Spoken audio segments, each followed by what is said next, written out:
Grabando.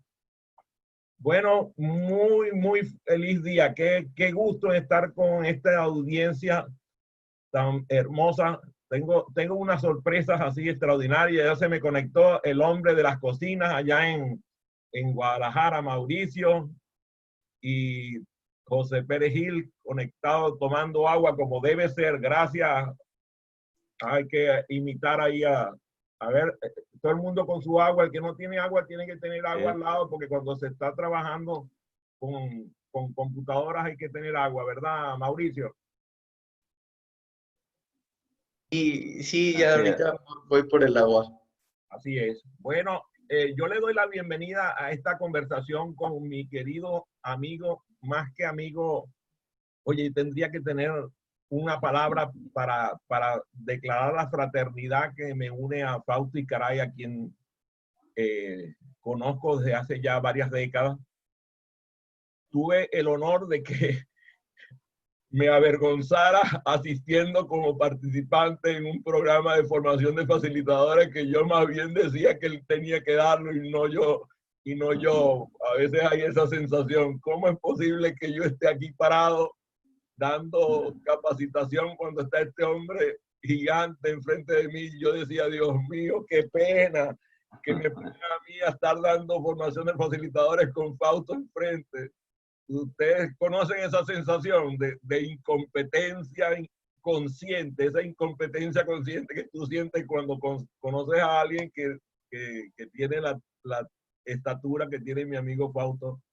Y bueno, yo había leído, porque él, tú sabes, es una persona que comunica con mucha eficiencia. Había mucha gente que me hablaba de él y de pronto apareció ahí en mi sala, en el Hotel Tamanaco, y la hemos pasado de un bueno extraordinario. Ahí están Alejandro Alarcón con todo su tamaño. Dios mío, mire qué clase de gorra se trajo hoy.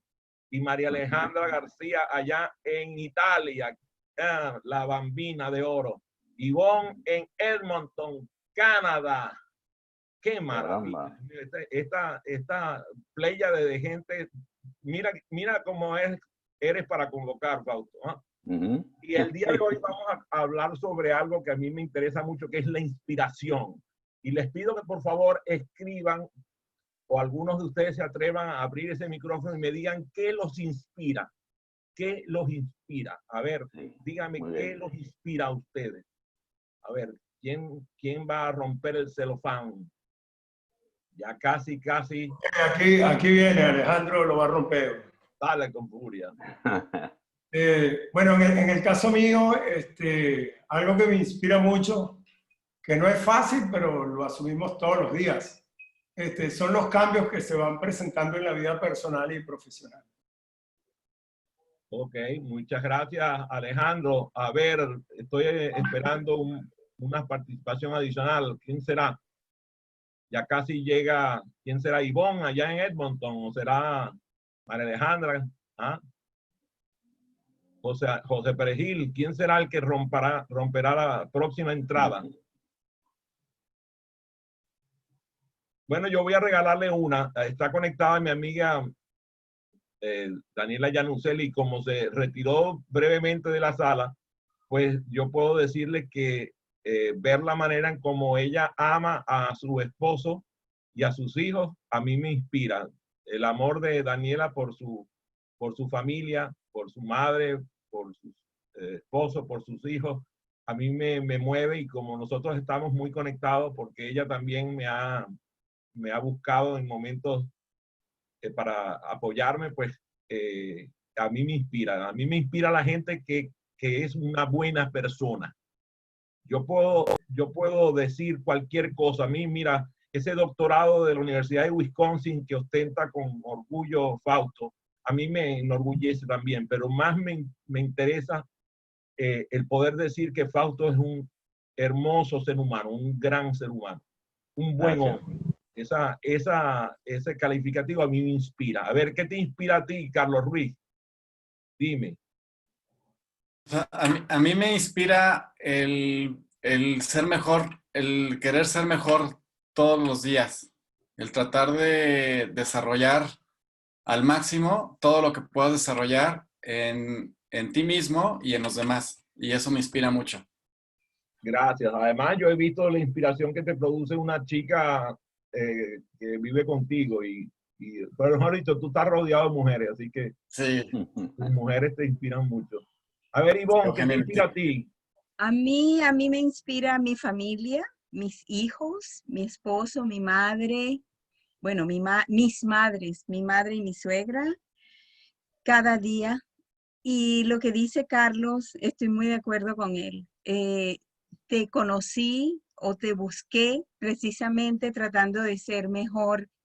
eh, bueno, ya no voy a usar el término maestra, facilitadora para mis socios de aprendizaje. Muy bien, muchas gracias. A ver, uno más. ¿Será uno de los santos? Ya casi. Yo creo que mi hermano va a ser. Ya Me atrevido. inspira la posibilidad de que puede ser. Ver algo y ver que tiene una posibilidad de mejorar, eso para mí es inspirador. Muy bien, muchas gracias. Bueno, precisamente la conversación de hoy transita por esto de la inspiración y lo hemos llamado liderazgo inspirador. Y Fausto me acompaña a mí en el cariño, el amor por la palabra. Y ese amor por la palabra lo llevó a su carrera profesional, pero además lo llevó a la programación neurolingüística. Y entonces el día de hoy, esa va a ser la orientación de esta conversación y lo vamos a combinar con el tema que tiene a varias personas aquí conectadas, que es el tema emocional. Entonces, bienvenido, Fausto. Gracias, Adrián. Bueno, para que ustedes sepan, además yo soy alumno, Adrián, así como ustedes.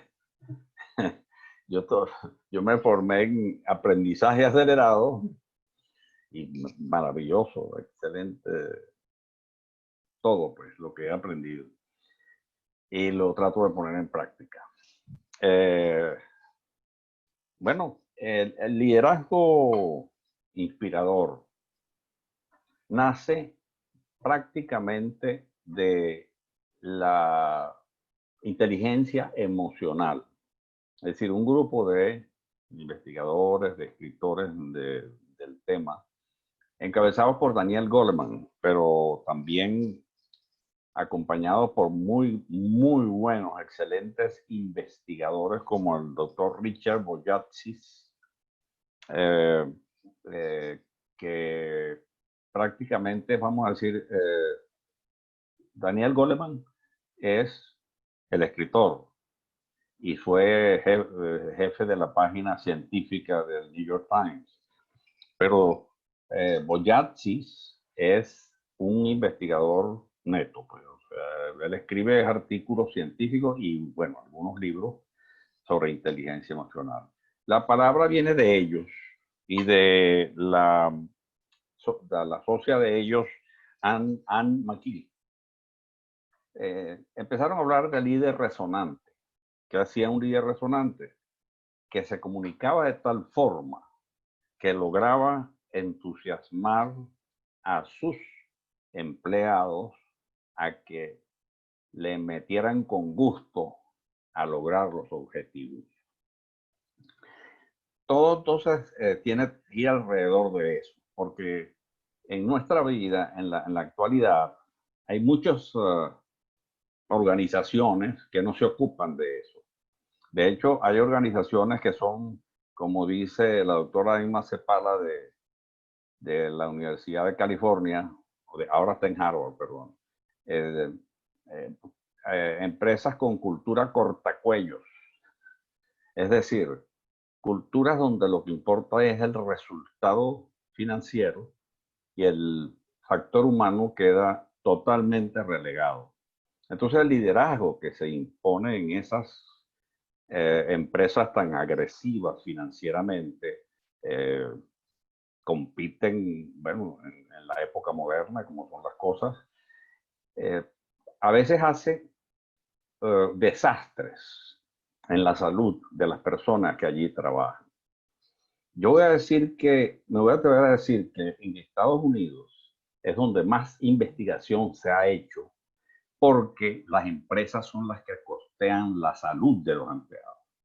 Entonces empezaron a enfermarse, las enfermedades empezaron a tener una subida altísima y los costos de medicina también fueron muy altos. Quizás entonces no es por generosidad, ni por compasión, ni por solidaridad con los empleados, sino que se dieron cuenta, oigan, esto se está convirtiendo en un problema. Entonces, realmente ya los gastos de salud iban hacia la estratosfera. Y empezaron, de alguna manera, influyeron para que se hicieran las investigaciones, que hoy en día hay miles de investigaciones al respecto, afortunadamente, con muy buenas universidades de Harvard, de California. La de Boyachi se llama un poquito, bueno, ahora dentro de ahorita por aquí la tengo anotada. Se llama Western Reserve University, algo así. Yo lo tengo anotado en otra parte. Pero en todo caso, esta gente se pusieron a investigar y con el movimiento de mindfulness coincidió que los neurocientíficos empezaron entonces a investigar mucho más sobre la mente humana y la salud. Pues. Y surgen ahora, como les digo, miles de estudios cuando en un año, hace pocos años, no había sino 10, 11 estudios que tenían que ver con eso, dicen los propios investigadores, ¿no? Entonces, han demostrado que el estrés que causan los líderes tóxicos, así lo llaman, los líderes que no les importa la presencia humana, que no hacen ningún esfuerzo por comprender a su gente, esos líderes solamente van órdenes, bueno, son muchas veces producen efectos financieros buenos, pero a la larga no es así. A la larga la organización sufre y la gente más buena se le va porque la gente más buena no va a soportar el trato que se le da. Entonces, esta gente ha desarrollado una escuela junto con Hayes y Asociados, la empresa de investigaciones, que hace muchas investigaciones. Tenían una base de datos de miles y miles de empresas y de gerentes, jefes de empresas. Entonces, fue usada por estos investigadores para correlacionar el éxito de las empresas con el tipo de líder, tomando algunas características que estaban en los cuestionarios, en los test que desarrolló Hayes y Asociados. Ahora, por supuesto, eso se ha desarrollado mucho más y ya se hacen estudios más enfocados en ese tema y se demuestra lo siguiente. El reto de un líder, hoy en día están convencidos muchos, cada vez más, el reto del líder es movilizar, despertar la pasión de su gente y movilizar los recursos de una organización hacia un futuro emergente y versátil. Es decir, sin la emoción, como decía mi amigo Adrián hace poco en una de estas videoconferencias que yo escuché, pero ya la bajé de Facebook. Perdón, de Facebook no, de YouTube. Sí. Entonces, realmente sin emoción, así como sin la emoción, el facilitador, si no capta la emoción del participante, tampoco va a captar la inteligencia. ¿Y qué es lo que pasa con un jefe que tiene instrucciones, tiene planificación, tiene competencia de otras empresas y de otros, probablemente otros ejecutivos? Bueno, que si no logra despertar la pasión de su gente con los objetivos que tiene y con la visión que él tiene, que además no debe ser una visión de él, a través de la experiencia que he tenido yo aplicando estas cosas en diferentes empresas en América Latina, es muy importante. El líder es más, vamos a decirte, es más apreciado en la medida en que consulta más, en la medida en que habla más, en la que inclusive se reúne con su gente y dice, ¿qué les parece? Tengo pensado hacer esto, ¿qué opinan ustedes? Ese tipo de conversación me ha demostrado en la vida real que produce una identificación del trabajador con la organización. Y es una cosa relativamente sencilla, pero no fácil de hacer porque tiene que tener una conciencia de que a las personas también, o sea, también hay que tratarlas bien, también hay que ponerles atención, tener un contacto auténtico cuando la persona cuando tiene un grupo, un equipo allí. Yo he visto funcionar los dos liderazgos en la práctica. Algunos, y aquí quiero ¿cómo se llama? Confesar algunos de mis fracasos. Es que un amigo me contrata una vez para su empresa, pero era un regañón insoportable. Entonces, bueno, al año le dije, mira, no puedo, vamos a seguir siendo amigos, pues, pero no puedo porque tenemos absolutamente fines diferentes.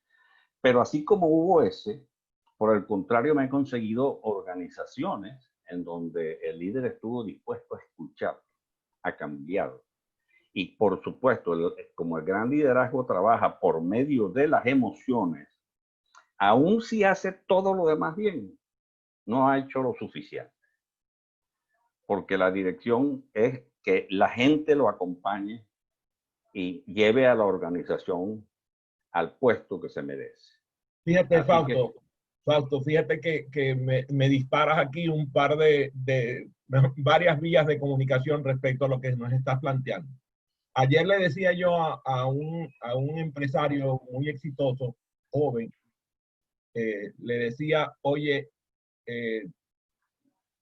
tú tienes algo que ver con el proceso de dirección de la empresa donde tú estás trabajando, o más bien tú no estás conectado. O sea, él me dijo que habían varios dueños, que un dueño estaba en una ciudad, otro dueño estaba en otra, tenían porcentajes diferentes, pero que él no representaba ninguna de esas capitales accionarios.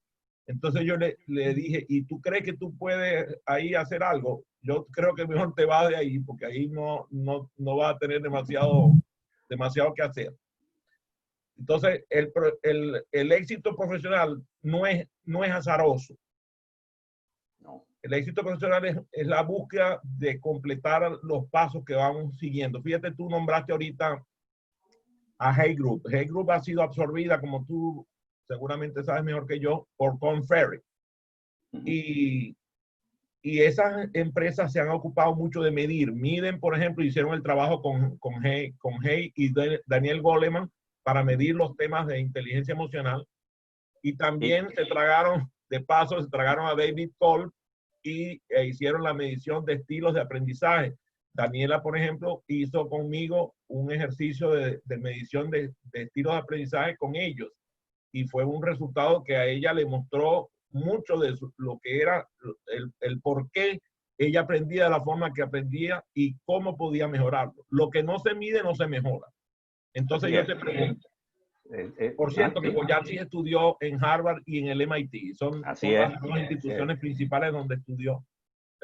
A mí me lo contestó San Google. Yo le rezo a San Google con frecuencia. Y me contestó. Al doctor Google le digo yo. Al doctor Google, sí. Entonces. Sí, él estudió en Harvard. Todos esos son amigos. Entonces, lo importante de eso es que esa trayectoria que llevan las empresas que miden, a mí me encantan las empresas que miden, tipo Gallup, tipo Hay, tipo Korn Ferry, porque cuando tú mides puedes mejorar. Lo que no se mide no se mejora, ¿verdad, Carlos Ruiz? Lo que no se mide no se mejora. Él trabaja en Metrics. De hecho, la compañía, ¿cómo que se llama, Carlos, tu compañía? Evolution Metrics. Evolution Metric. Ellos miden a la gente, miden el desempeño, miden los resultados y con base en eso toman decisiones. Entonces yo te pregunto. Adelante. Si nosotros vamos a inspirar a la gente y las cifras no logran inspirar a la gente, eso es un hecho. Claro. Son las emociones las que las inspiran. Son las emociones. ¿Qué emoción podemos relacionar nosotros con la medición? ¿Cómo podemos lograr que por ejemplo, Daniela tiene que intervenir en las empresas y ella llega con el mismo frustración que te pasó a ti? O sea, un momentico, este tipo no va a cambiar, esta persona no va a cambiar, no hay forma. Hemos estado acompañándolo 1 o 2 años, no cambia. Y no cambia porque simplemente decide que no quiere aprender. Entonces, ¿cómo emocionar a la gente con la medición? Mira, sencillamente con algo tan importante como la empatía.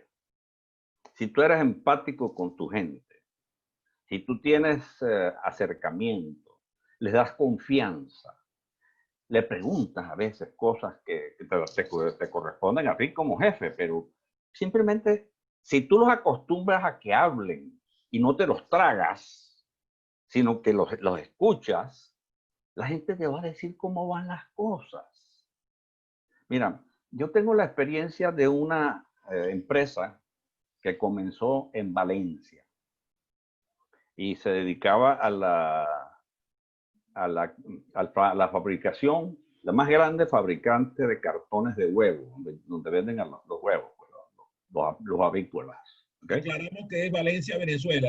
Valencia, Venezuela, si no España, claro. Gracias.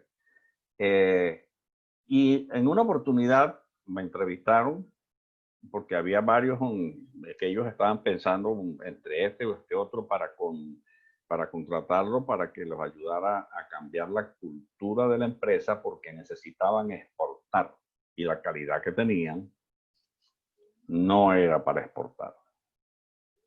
Bueno, te puedo decir lo siguiente. Yo pasé 16 años ayudando a esa gente. ¿Cómo se me ocurrió el cambio? Bueno, vamos a incorporar a los trabajadores.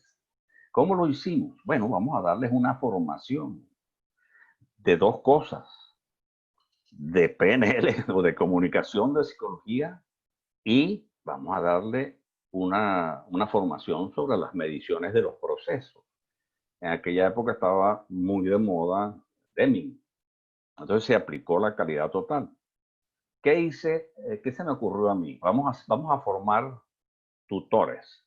En realidad eran coaches internos de los propios trabajadores, y lo hice de una manera tal que se sintieron halagados, porque entonces ellos hacían presentaciones ante el comité directivo y se ganaban premios. Y había bastantes premios. Entonces, claro, no solamente, pero todos los años dábamos nuevos cursos y programaciones para los que iban entrando, por alguna rotación de personal o porque el primer año no nos daba para darle a todos, después le dimos a los otros. Total. Para ponerte un ejemplo, el hijo del dueño, del mayor accionista, quien es el doctor Celis, yo lo respeto muchísimo porque es un gran líder, es un viejo que ya está retirado, bueno, un poco más viejo que yo pues, pero ya está retirado. Entonces el hijo fue a Estados Unidos y llegó con un máster. ¿Y qué me dijo el gerente general, que era muy inteligente? Mira, vamos a repetir el programa de PNL, de inteligencia emocional, toda esa cosa que tú nos has dado a nosotros, para que lo vea él, para que él esté presente, para que él también reciba, porque él es el que va a sustituir a su papá. Y adivine qué, ahorita es no solamente el sustituto de su padre, es el vicepresidente, es el CEO de una gran corporación multinacional. O sea que si tú trabajas confiando en la gente y dándole reconocimientos y eso, pues, es lo que puede lograr es impresionante, porque esta gente entonces empezó a exportar, pero como me decía el gerente general, que era un graduado de Liesa, por cierto, de apellido Celis, pero sin nada que ver con los dueños de la empresa, pero tenía toda la confianza de la familia. Me dijo, no, mira, chico, no quisiera estar dependiendo de pura Venezuela, porque Caldera había tomado el presidente Caldera había tomado unas decisiones que habían afectado y ellos tuvieron que despedir el 30% de los trabajadores que ya habíamos entrenado. Imagínate tú. Bueno, él dijo, yo no quiero seguir dependiendo de él. Bueno, ¿qué quieres hacer tú? Entonces le hice un coaching a él solo en Caracas. Un diciembre donde no había nadie en la oficina, y entonces le hice un coaching diciendo, trabajando con sus valores y la visión de la empresa. Y la escribió, yo se la terminé de pulir, se la mandé, y luego la junta directiva le hizo sus modificaciones o algo. Pero pusieron una fecha. ¿Y qué pasó? 5 años antes de la fecha habían logrado sus objetivos y tenían plantas en varias partes del país. Hoy en día se llama la corporación Molpac. Y bueno, para mí me siento orgulloso de que eso haya ocurrido y que haya concurrido con una piececita nada más. El viejo Celis, en la última fiesta de aniversario que yo asistí, de repente agarró el micrófono, estaban todos los trabajadores allí echándose sus cervecitas y celebrando el fin de año. Dijo, mire, gran parte de lo que hemos hecho se lo debemos a este señor. Y yo dije así, bueno, o sea que el viejo Celis venía de la formación de don Eugenio Mendoza, un gran empresario venezolano ya fallecido, que se trataba de tú a los obreros, que iba con un apuntador al lado, un señor que le decía, ese se llama fulano de tal, acuérdate que está casado y acuérdate que le operaron el hijo. Mira, ¿cómo está tu muchacho? Bueno, ese hombre era un líder en el grupo de sus empresas. La gente creía en él. Fue el primero que hizo urbanizaciones para obreros privadas en Venezuela. Ese es uno. Pero hay muchos otros casos en los cuales trabajamos también e igual, los resultados han sido extraordinarios. Les puedo decir del caso de la más grande reencauchadora de cauchos de Venezuela. Allí me conseguí a uno de los, porque es una familia italiana, ¿no? Entonces, como son italianos, bueno, tienen el carácter a veces, se les sale. Pero había uno de ellos, el único que era hijo de venezolana, pero hijo del viejo, por supuesto, tenía un liderazgo impresionante. Es decir, ese tipo escuchaba a la gente. Entonces, igualito, me dejó hacer el programa de inteligencia emocional, PNL, comunicación, con los principales gerentes de las 2 plantas de ellos. Y bueno, eso fue, ¿qué te digo? Solamente cuando la situación venezolana los apretó tanto que tuvieron que hacer nada más que sobrevivir, pues. Entonces, sí, bueno. Déjame decirte que aquí conseguí, conversando con respecto a este mismo tema, me acordé de Jan Carlson y lo fui a preguntar a San Google. Jan Carlson, quizás lo recuerdas, estaba relacionado con la empresa aérea SAS. Sí. La sueca. Ajá. Y Jan Carlson dice, un individuo sin información no puede asumir responsabilidades. Un individuo al que se le proporciona información no puede sino asumir responsabilidades. Entonces lo que tú estás diciendo es precisamente que, mira quién se conectó ahí, ¿ves? Tu director personal, ¿ves? Ignacio Iscaray. No sé si lo conocen, muchacho, muchacho joven ahí que se conectó. Y entonces, hermano menor.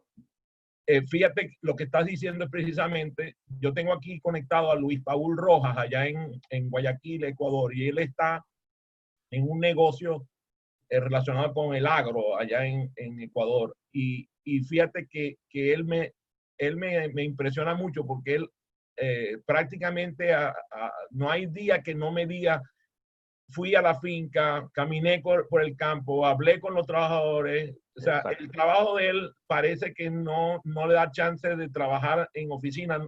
Tiene que ir a conversar con el personal y más durante la pandemia, porque como puedes imaginarte, la parte de alimentación ha sido estratégica. Entonces, una de las cosas que yo me doy cuenta, viendo aquí conectados a varios que he podido comprobar lo que estás diciendo tú, que ir a conversar con la gente, fíjate, yo preguntaba, cuando conocí a Ernesto, le pregunté a su tío, háblame un poquito de Ernesto, y me dice, mira, ese muchacho con una inteligencia superior, pero lo que mejor tiene es que conversa con la gente, o sea, la gente lo buscan para hablar con él. Claro. Y fíjate qué interesante que su hermano Mauricio, dicen que el burro del mismo pelo donde se ven se saludan, pero aquí los burros del mismo pelo están en la misma casa. Entonces, es muy interesante porque sus familiares tienen la tendencia de eso. Tú ahorita nombraste el negocio de los cauchos y casi que salió él diciendo, mi familia también está en este negocio, porque ellos están metidos por todos lados con el negocio de autopartes y caucho y todo eso. Y su madre no se diga, la madre es una obsesa con esos temas de negocio. Y tú los ves cómo ellos se van a buscar a la gente para hablar, van a buscar a sus empleados para hablar. Exactamente. Entonces, fíjate, el asunto es que tú estás diciendo que tú procedimentaste el proceso de conversar a través del uso de la herramienta de programación neurolingüística, que formaste, lo llamaste coaches. ¿Por qué lo vas, como dice la película de Almodóvar, por qué lo vas a llamar amor si lo que quieres decir es sexo? Porque lo puedes llamar facilitadores igualmente. Igualito, sí, señor. Entonces, en este caso, ¿cuál ha sido tu gran fracaso? El fracaso que tú dices, Dios mío, no puedo creer que esta metodología tan poderosa que es llevar la herramienta de programación no lingüística, no he logrado transitar la barrera de la ignorancia del empresario para ir a hacer lo que se tiene que hacer, que es mejorar la calidad emocional de la organización. Bueno, la que conté, por supuesto, y es una persona que es un gran amigo mío, pero que su hijo se tuvo que hacer cargo en contra de él con mi asistente durante muchos años, casi mi hijo, muchacho brillante, que lo contrató para ser el subgerente fundamental. Entonces, entre ellos, ¿qué es lo que hacen? Le hacen trampa al papá. Le dicen una cosa y hacen otra, pero la empresa está sobreviviendo, a pesar de la crisis, está ganando dinero. Y claro, no dejan que el viejo cascarrabia baje a regañar a la gente, sino que ellos se encargan de eso. Esa es una manera. Otra manera, por supuesto, es hacer una presentación y que el tipo te diga, pero bueno, ¿cómo me vas a poner tú a que la gente pase tanto tiempo en eso cuando lo que necesitan, si están estresados, vamos a echar una cerveza en la finca y está listo? Y le dije, échese la cerveza. Chao, hasta luego. Esos son dos casos entre las cosas que yo me he conseguido, pero mayormente ha funcionado muy bien todo eso de crear esos facilitadores internos. En el central azucarero, no sé cómo lo llaman, en una parte se le dicen refinería azucarera, La Pastora, que es de los dos más grandes del país. Mi esposa y yo pasamos más de 20 años, pues interviniendo de vez en cuando en cosas de este tipo, ¿no?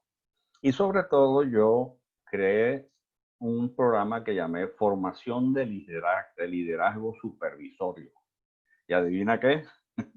Ahí estaban programación neurolingüística con clínicas de práctica, etcétera, que yo mismo las dirigía, y la evaluación, la preevaluación que se hacía de inteligencia emocional con una prueba que mi esposa y yo desarrollamos, que no es una prueba, no es un test de esos de puros promedios, sino que es una prueba más bien para luego hacer una evaluación 360 con las personas presentes, excepto el evaluado, y entonces después se le daba feedback. Y después del feedback venía el coaching. Eso, el Central La Pastora es un ejemplo de organización muy especial en Venezuela. A pesar de la situación, todavía están produciendo y mantienen a sus obreros. Es una cosa impresionante, pues. O sea, ya no les llega azúcar importada porque el gobierno no tiene con qué. Pues bueno, lo que hicieron fue meterse a ayudar a los cañicultores y aumentar la producción. Mira, Milene Rivas nos regala esto de Carl Jung. Dice, toda enfermedad es un estar dividido. La salud mental es importante en estos procesos, pues se traduce en equilibrio y éxito. Y fíjate, Milene y yo hemos estado juntos ya más tiempo, que yo ya ni me acuerdo tantos años, ya no sé si declarar la fraternidad, ¿verdad, Omar? Él me decía, Omar, que no me concebía pensar en mí sin pensar en Milene, de la cantidad de años que llevamos. Y parte del trabajo que nosotros hemos hecho, a nosotros nos preguntaron, ¿cuánta gente has formado tú como facilitadora? Oye, esa pregunta me puso en desafío y fuimos a las fuentes y hemos formado alrededor de 135,000 personas durante los años. Tenemos facilitadores en este momento en más de 100 países. Imagínate. Y en una sola empresa de 40,000 empleados llegaron a formar 8,000 empleados como facilitadores. Y esa empresa se sigue sosteniendo como líder empresarial en Venezuela y una de las más importantes de América Latina, que es Empresas Polar. Entonces, en este caso, la demostración es palpable. O sea, si tú educas a la gente para que pueda lograr comunicarse, empieza a resolverse cualquier problema y se quita esa enfermedad que es estar dividido. ¿Y cuál es la cultura de liderazgo de Polar? Yo diría que fíjate, tiene el mismo apellido que Eugenio, aunque no son parientes. Sí. Pero Lorenzo Mendoza tiene la misma característica. Yo lo he visto a él en lugares en donde los empleados no saben que es él, que está con ellos y está jugando béisbol, está con toda la gente con la que trabaja. Es muy común. Yo creo que no existe un empresario en Venezuela que se haya tomado más fotografías que Lorenzo, de a uno en uno con esa cantidad de empleados que tiene su corporación, que además ahora ha trascendido las fronteras de Venezuela, están en Colombia, en México, y en los Estados Unidos es una cosa descomunal la presencia. Pero fíjate, te tengo que desafiar con algo que es histórico.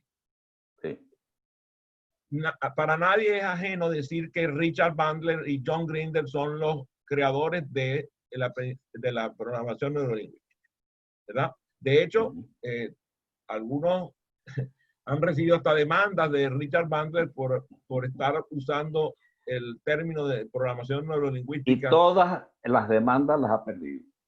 Bueno, excepto una persona que dijo, está bien, me demandaste, no te preocupes, aquí tienes tu cheque, $1 millón, no quiero volver a hablar contigo nunca más.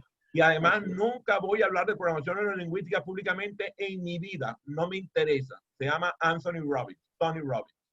Sí. Pero yo te pregunto, ¿cómo es posible que unas personas como Grinder y Bandler hayan sido capaces de crear la programación neurolingüística y no hayan sido capaces de vivirla ellos y divulgan entonces un conocimiento que ahora tú mismo fuiste educado por gente que estaban ligados a ellos desde el principio, como es el caso de Andrea, de Steve Andrea. El viejo Andrea era tan correcto, tan éticamente, vivía lo que decía, que él decía que todos de sus ingresos, él le pasaba 10% a Bandler. Siempre. O sea, no lo obligó ningún juez, pero a él le parecía que era justo y más nada. La pregunta es, ¿cómo es posible que ellos no pudieran aplicar lo que crearon para su, vamos a decir, para evitar lo que dice mi querida Milene, la división?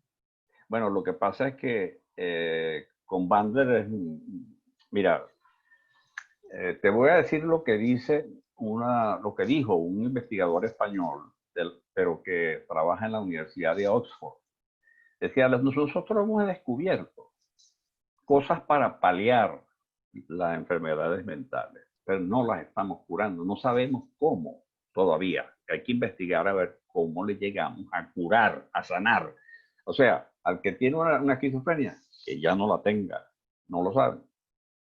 En el caso de Bandler, la historia de Bandler yo la he leído y me la han contado quienes lo conocen. Él era un muchacho de los barrios, por decir, de clase obrera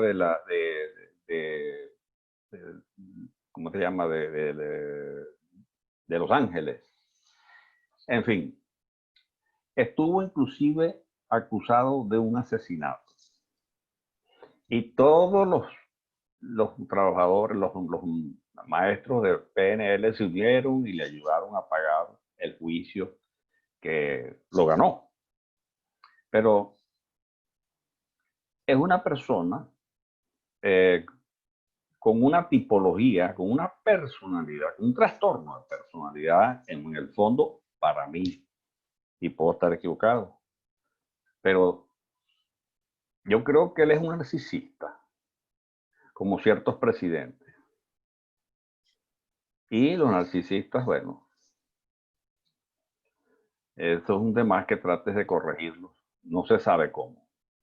Melissa te manda un mensaje, dice que no existen enfermedades sino enfermos. Sí. Bueno, eso está. Quienes tuvimos un presidente así, ay yo. Eso es una cosa muy seria. Ahora fíjate, nosotros podemos disolver ese dilema, creo yo, diciendo que muchas veces la simiente no tiene nada que ver con el árbol. La semilla no tiene nada que ver con el árbol. La semilla puede estar enferma y el árbol estar sano. Así es. Y eso es maravilloso, porque entonces nosotros tenemos que pensar en que los resultados que obtenemos provienen de las acciones que ejercemos. Pero las acciones que ejercemos provienen de la manera en que nosotros observamos el mundo. Sí, señor.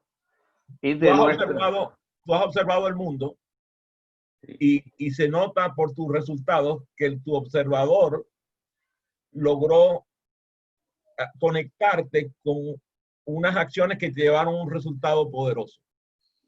Inspira tú a los muchachos que están así como Ignacio, bueno, perdón, Ignacio no es tan muchacho ya, pero así como Ernesto, como Mauricio, como Daniela, o sea, muchachos jóvenes que están aquí conectados, inspíralos para que ellos procuren los mejores resultados desde una manera de observar el mundo.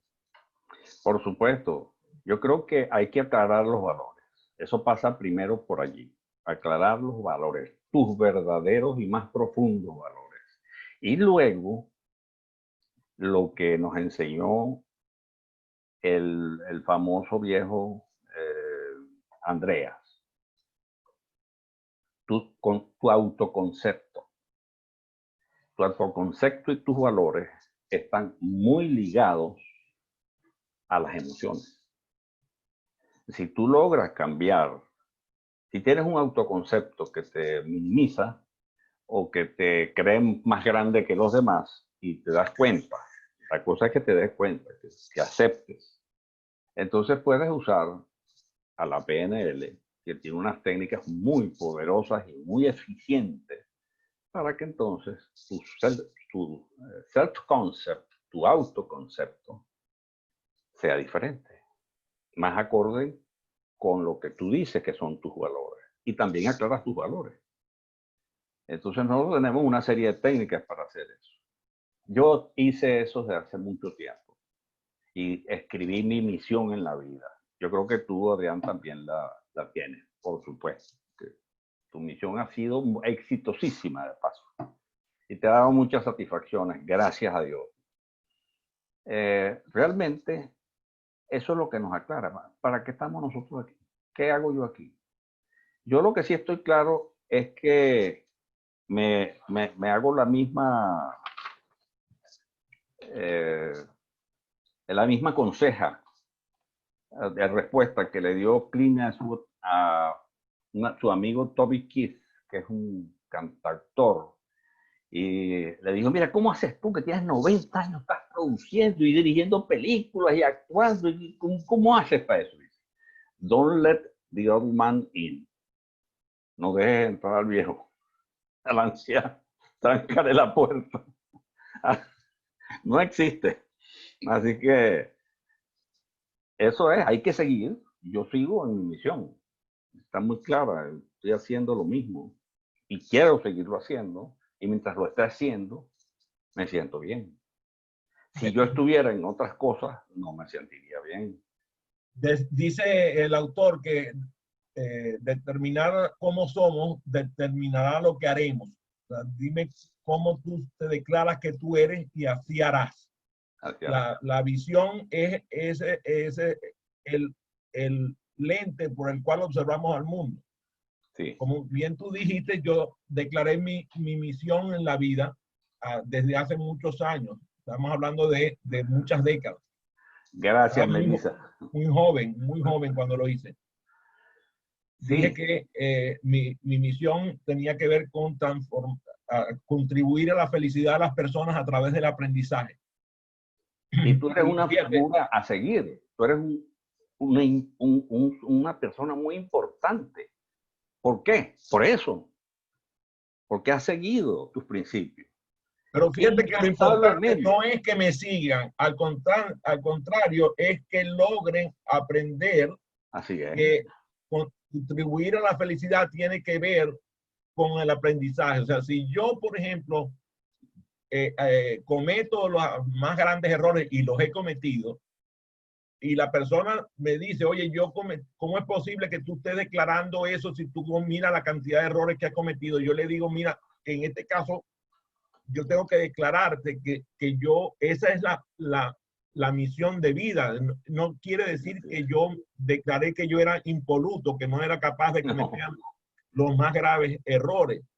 Y lo interesante de esto es que la programación neurolingüística contribuye a eso, a que tú no dejes que se apodere de ti el espíritu viejo, dijiste ahorita, sí. El espíritu burlón, el espíritu crítico, la censura.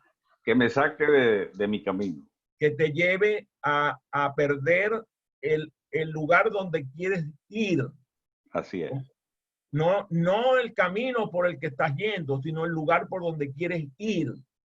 Sí. Entonces, aquí yo anoté una pregunta para ti y dice, ¿qué le recomendarías a las generaciones jóvenes para desarrollar sus habilidades de comunicación? Bueno, estudiar la programación neurolingüística. PNL tiene herramientas, pero demasiadas herramientas. Y por supuesto, yo creo que Melissa y yo coincidimos también en que tuvimos un gran maestro espiritual. Por propia voluntad lo buscamos, pues una persona brillante, un hombre de las mejores condiciones del mundo, que en un momento de mi vida también me ayudó aclararme, en fin. Lo que sí quiero que me permitas decir antes de cerrar es que hay un camino para salvar o para que se mejore el líder ese agresivo, tóxico, lo llaman ellos, ¿no? Hay un camino, una recomendación. Primero, entra en un ciclo de renovación. Ese ciclo de renovación tiene que llevarte a la concienciación de lo que tú estás haciendo. Y eso, por supuesto, pasa por el mindfulness. Muy importante, ¿no? Y búscate relaciones resonantes también, que sean personas accesibles, que tengan, que más o menos compartan tus valores, y entonces ejerce a través de la esperanza y la compasión un liderazgo realmente que haga mejor al mundo. Fíjate, tú acabas de dar unos pasos relativamente recientes para el rediseño de tu futuro. Sí. Incluso hubo gente que me preguntó, oye, ¿de verdad? O sea, Fausto está en Madrid, ¿y qué pasó? O sea, porque todo el mundo que te conoce el amor extraordinario que sientes por la ciudad de Barquisimeto. Sí. Y por todo lo que eso significa, porque Barquisimeto, algunos amigos extranjeros que están conectados aquí, a lo mejor ni siquiera conocen el nombre de la ciudad, Sí. pero las personas que conocemos la ciudad de Barquisimeto, la canción esta famosa de Barquisimeto, la del 4 y el corrido del puro sentimiento para quererte, amor mío, Sí. sabemos que Barquisimeto es una música que suena dentro del alma del ser humano, y por eso quizás en tu familia hay músicos extraordinarios. Tengo 3 hermanos músicos. Bueno, pero hay uno que es medio chiflado, hay que dejarlo tranquilo, porque después entonces de pronto empieza a dirigirnos aquí la orquesta y Ese es Felipe. Felipe. Ese es el más serio de todos. Este es el más Y serio tiene de un todos. doctorado. Aquí Tiene un estuviera, doctorado. aquí estuviera asombrado conmigo. Tiene Entonces, un PhD de la Universidad de Wisconsin en dirección orquestal, imagínate tú. sí, Sí. entonces, Pobrecito, estaba pasando la de Caín muy mal en Carora, ¿no? bueno, imagínate eso. Entonces, yo te pregunto, aquí hay personas, por ejemplo, está Omar Nazar, que está allí, está con su madre la estaba visitando y se quedó en el lockdown ahí en casa, cuidando a su madre. Tengo a Jessica, que se conectó desde Jacksonville, también otra inmigrante. Aquí hay varios inmigrantes. Está María Alejandra en Italia, está Luis Paul en Guayaquil,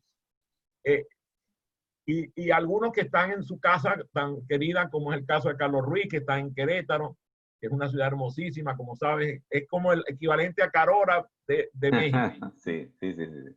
Ahora, ¿qué le recomendarías para diseñar su futuro? O sea, ¿qué estás haciendo tú para que ese futuro nuevo sea mejor que lo que hasta ahora has vivido? Y como bien te declaraste, cosa que me preocupó un poquito, eso de viejo, no, a mí no me interesa. Yo soy el mayor de este grupo, de todos los que están conectados, el que tengo más edad, porque tengo los 67 años de edad que tengo, más los 54 años de mi corazón, así que tienes que sumar los dos. Entonces, ¿cuánto da Ernesto? Eso, ciento cuánto es que da esa suma, 67 más 54, no son 121. Entonces, yo tengo 121 años de edad, no hay ninguno aquí que me supere. En el caso tuyo, que eres un muchacho, cuéntame qué estás haciendo tú para rediseñar tu futuro. Completamente. Mira, lo primero que hice fue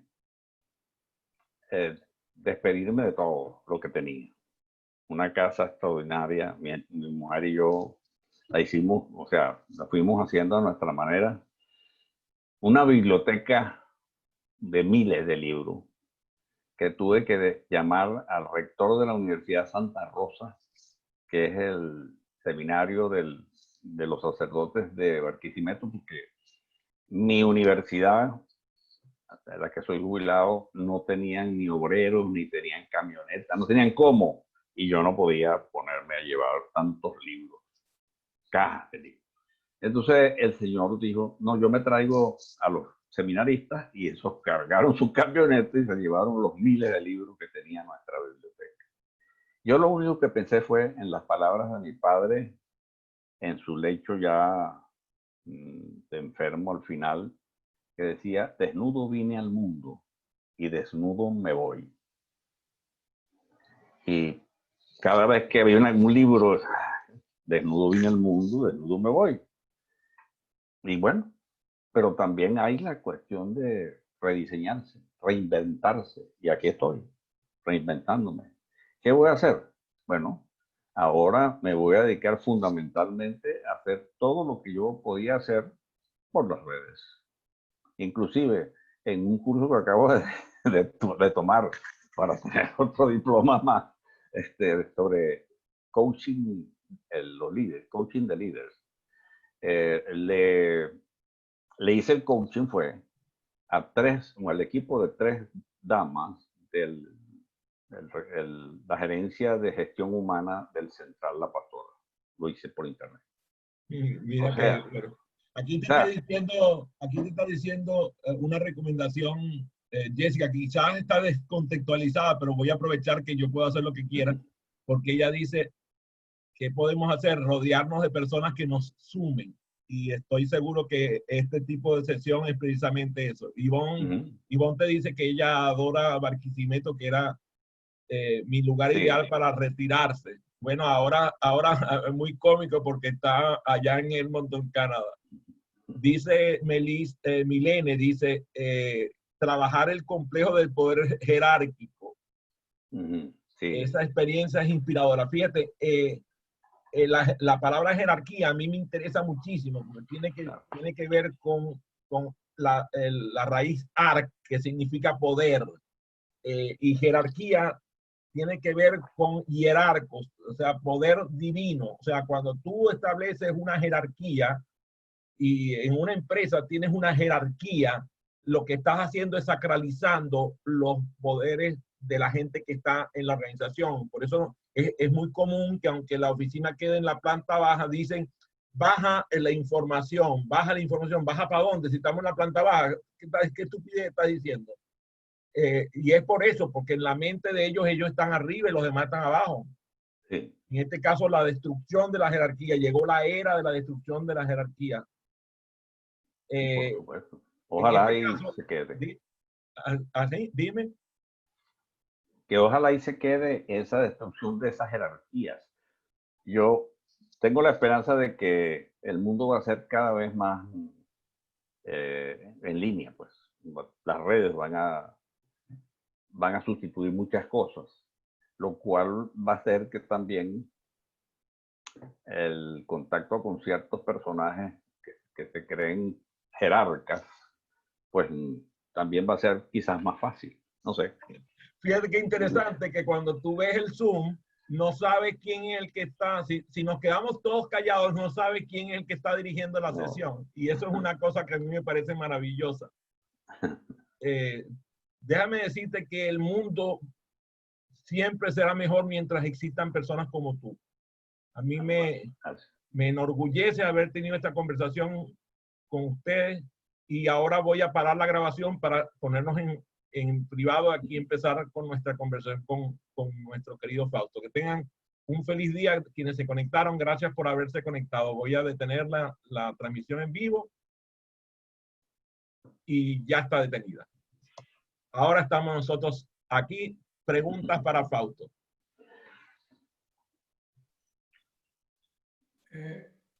¿Se escucha? Es Alejandro. Sí. Claro que es Alejandro. Tú no sabes cómo se llamas tú, chico. Alejandro, No. Alejandro, mira, Alejandro, déjame explicarte, pues tú tienes que tomar la palabra de primero, porque Alejandro viene de Alexandros, que significa hombre que lidera personas. O sea, no hay manera que tú, Alejandro, te quedes de segundo, ni de tercero, ni de quinto, ni de último. Gracias. La verdad que está interesante. Inclusive cuando era chiquito hablaba mucho de mi nombre por Alejandro Magno. Sin embargo, cuando vi la película de Alejandro Magno quedé un poquito confuso, ¿no? Pero bueno, tratando de entender la diversidad y la inclusión, que también es un tema que se habla hoy en día, pienso que es interesante entender todo lo bueno que hizo Alejandro Magno y lo que no hizo bueno, me imagino que fue aprendizaje en su vida. Yo quería hacerle una pregunta a Fausto, sobre todo porque él habló del término de viejo y yo sí quiero tenerlo claro, sobre todo porque para nosotros que somos de la generación de los baby boomers, me imagino que para ti, Fausto, trabajar, y Adrián, con líderes de más de 60 años y líderes de 20 años es muy distinto, sobre todo para poder acabar con esa jerarquía, o el ejemplo que tú diste en la empresa, donde las empresas familiares, cuando tienes un patriarca de 76 años de edad, implementar todos estos conceptos es muy difícil.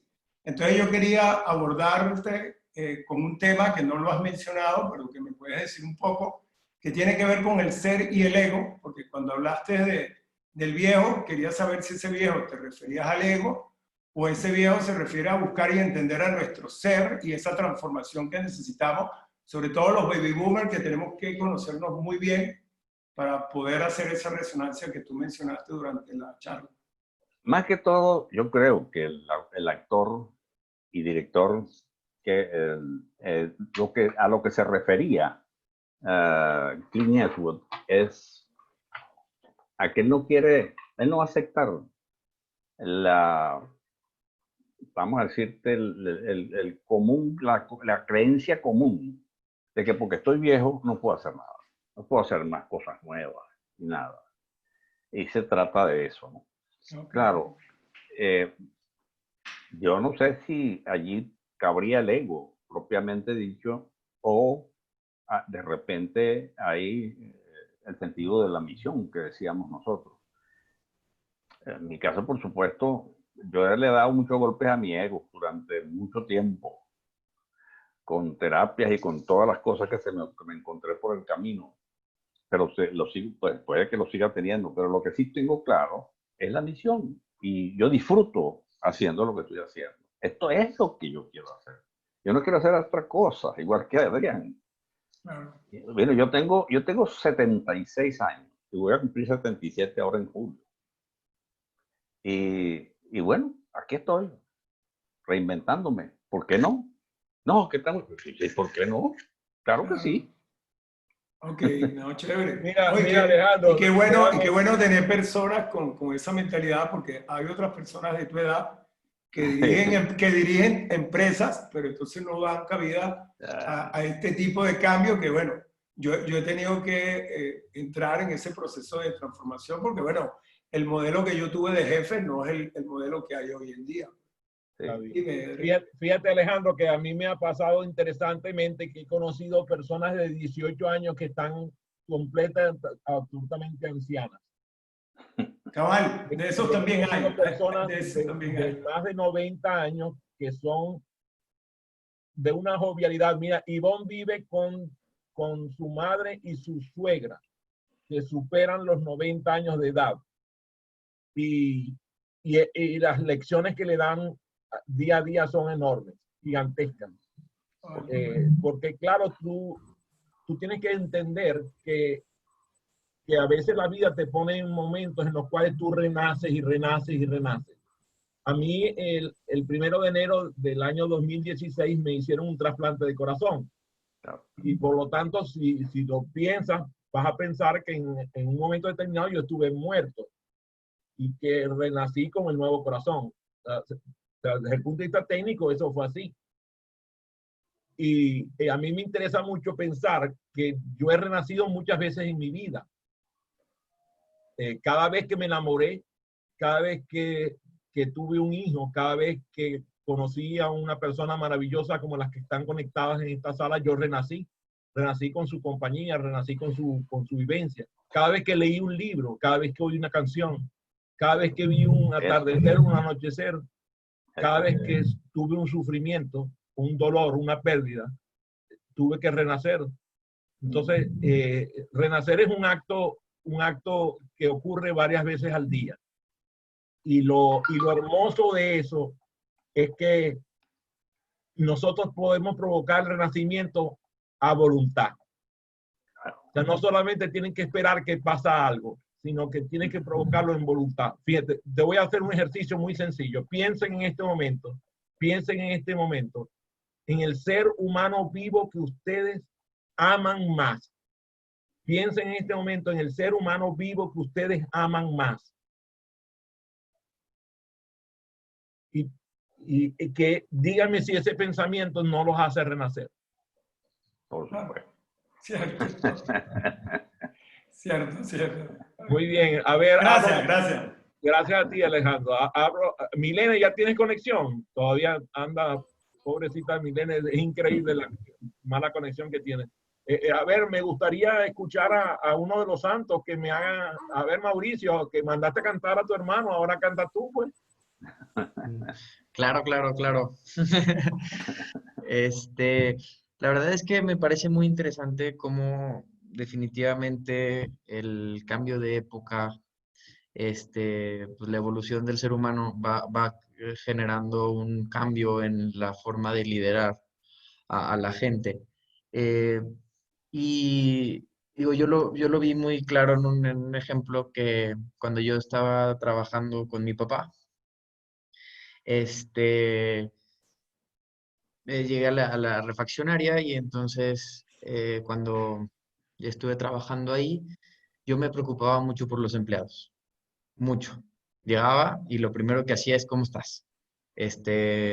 Y siempre les preguntaba cómo iban y entonces de alguna manera eso hizo que el ambiente de trabajo fuera mucho más amable entre todos y pues después cuando me salí de trabajar con él, los empleados me seguían buscando, me seguían diciendo, oye, ¿sabes qué? Tengo este problema, ayúdame a resolverlo.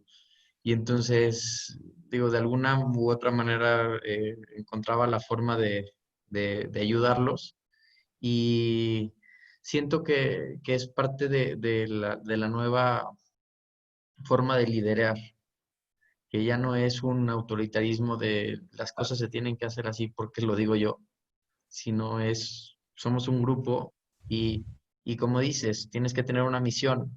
Y entonces, cuando tú tienes esa misión, la gente, ya puedes decirle a la gente, yo creo que las cosas van a ser así. Quien se quiera unir, que se venga. Y vamos en el barco a un rumbo allá. Y los que no quieran ir a ese rumbo, se van a ir bajando. Y siento que todo esto iba por ese rumbo. Gracias, Mauricio.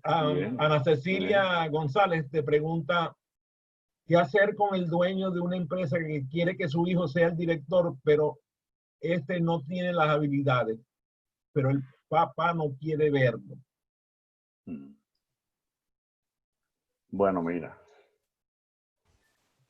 El caso que te conté de un grupo donde mi amigo llevaba la contraria a todo para lo que me había contratado, no quería que su hijo se hiciera cargo.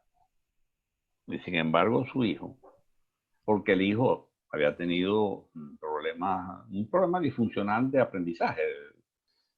Tú sabes, una cosa que la superó y se graduó en los Estados Unidos. Pero el hijo tenía la voluntad más grande que la de su papá. Y ahorita está con el amigo mío, con mi alumno, mi exalumno. Está dirigiendo la compañía muy bien. Y el papá sigue teniendo su negocio en los Estados Unidos, en varias partes. Y su avión particular viaja para Estados Unidos cada vez que da la gana. O sea, está bien. Se tuvo que tragar la cosa. Y todavía pelea porque le contradicen las órdenes, entre comillas. Así que eso es una cuestión de manejarla, chicos. Déjame mostrarle a Ana Ceci porque la pregunta de ella es al contrario. Cuando el hijo no posee las cualidades, Claro. cuando no poseen las cualidades. Fíjate,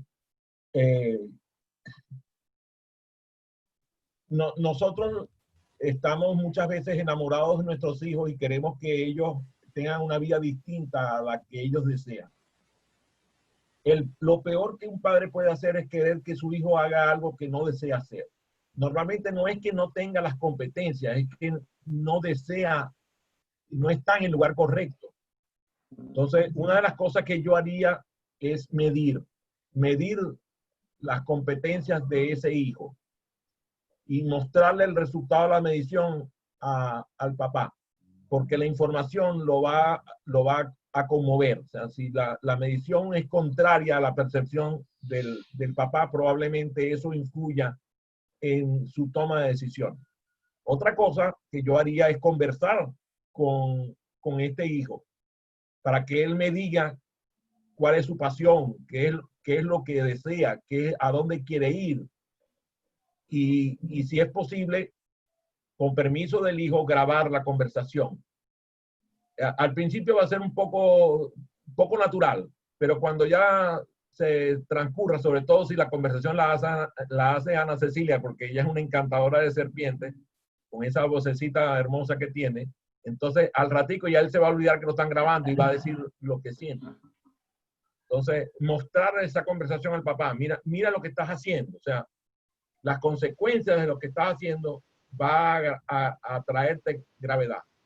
Yo tengo un amigo mutuo, creo, Fausto, Winston Uzcate, quizás lo recuerdas, Winston, vive ahora en Panamá.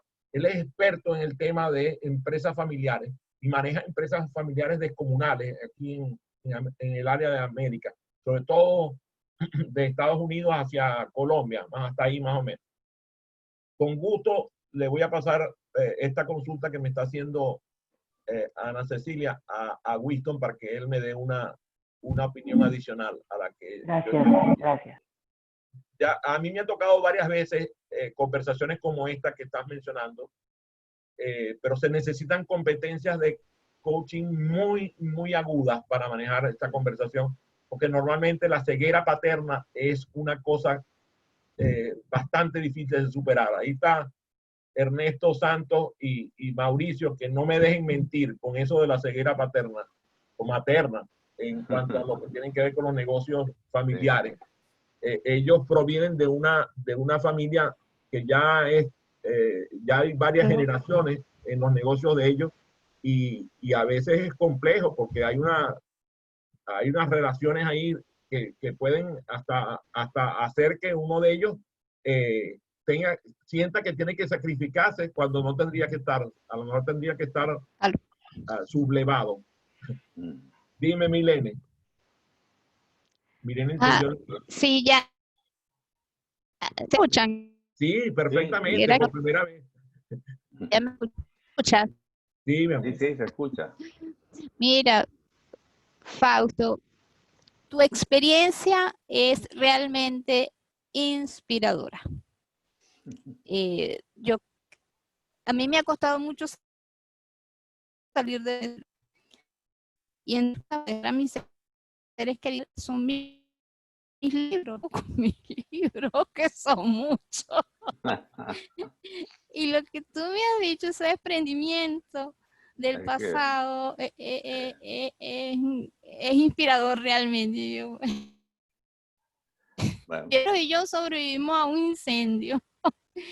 Y entonces es como que, Dios mío, ¿qué hago yo con todo el conocimiento que yo he obtenido a través de mis libros? Bueno, realmente me has inspirado. Gracias, Milene. Fíjate, Milene, como tú sabes, Fausto, Milene posee varios doctorados, un postdoctorado, y ella no ha hecho otra cosa en la vida que no sea estudiar y formar a otros. Como que te parece a mí también. Interesantemente, cuando yo me mudé aquí en los Estados Unidos, cometí el exacerbo de mudar mi biblioteca completa. La mandé en barco y eso fue uno de los peores errores que he cometido en mi vida, porque resulta que en el viaje del barco se deterioraron gran cantidad de libros. Todavía sí, cuando llegué aquí, claro, todavía pretendía que en mi casa cupiera lo que venía de la biblioteca, y eran los libros o nosotros. Entonces tuve que tomar la decisión de donar a la biblioteca de la ciudad y al final terminé donando 2.800 ejemplares de mis libros, que gracias a Dios ahora los voy a ver en la biblioteca. Y además la biblioteca recibió una donación de libros, muchos de ellos en idioma español, que no tenían suficiente literatura en español, y ahora, imagínate, ahora tuvieron ese beneficio. Pero el apego es uno de los peores problemas que hay cuando vamos a desafiar nuestro futuro, cuando vamos a establecer el futuro, desapegarnos. Y aquí estamos varios que hemos tenido que vivir el desapego de forma brusca y así es, irremediable, además, de forma irremediable. Entonces, a mí me encanta cuando ella habla lo del incendio, porque no hay un hecho que yo haya, vamos a decir, sido más feliz y más triste que cuando a ella se le incendió su casa, se incendió su apartamento, porque claro, me puse triste porque, bueno, el riesgo, el daño a sus bienes materiales, pero me puse feliz porque dije, ahora sí se va a ir, ahora sí va a hacer lo que ella quiere. Resulta que todavía le quedaban suficientes libros para no mudarse. Y claro, tenía su familia que, como sabes, es un ancla para muchos de nosotros de no movernos.